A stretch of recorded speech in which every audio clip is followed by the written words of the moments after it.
I will be doing a dramatic interpretation, which is called The Danger of Silence, and it is told by Clint Smith. Dr. Martin Luther King Jr., in a 1968 speech where he reflects upon the civil rights movement, states, "In the end, we will remember not the words of our enemies, but the silence of our friends." As a teacher, I've internalized this message. Every day, all around us, we see the consequences of silence manifest themselves in the form of discrimination, violence, genocide, and war. In the classroom, I challenge my students to express the silences of their own lives through poetry. We work together to fill those spaces, to recognize them, to name them, to understand that they don't have to be sources of shame. In an effort to create a culture within my classroom where students feel safe sharing the intimacies of their own silences, I have 4 core principles posted on the board that sits in the front of my class.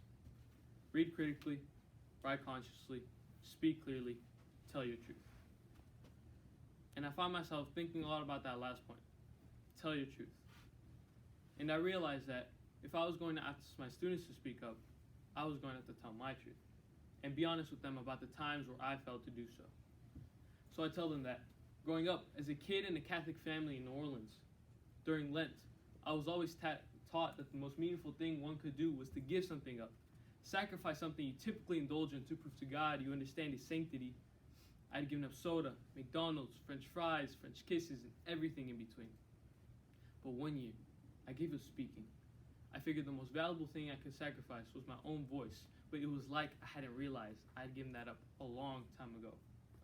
I spent so much of my life telling people the things they wanted to hear instead of the things they needed to. I told myself I wasn't meant to be anyone's conscience because I still had to figure out being my own. So sometimes, I just wouldn't say anything, appeasing ignorance with my silence, unaware that validation doesn't need words to endorse its existence. When Christian was beat up for being gay, I put my hands in my pockets and walked with my head down as if I didn't even notice. I couldn't use my locker because the bolt on the lock had reminded me of the one I'd put on my lips.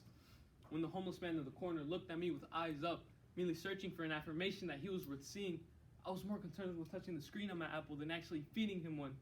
When the woman at the fundraising gala said, "I'm so proud of you. It must be so hard teaching those poor, unintelligent kids," I bit my lip because apparently we needed her money more than my students needed their dignity. We spend so much time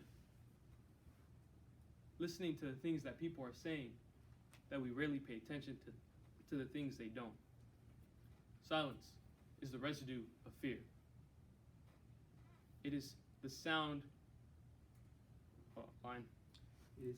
It is feeling your flaws, gut-wrench, guillotine your tongue. It is the air retreating from your chest because it doesn't feel safe in your lungs.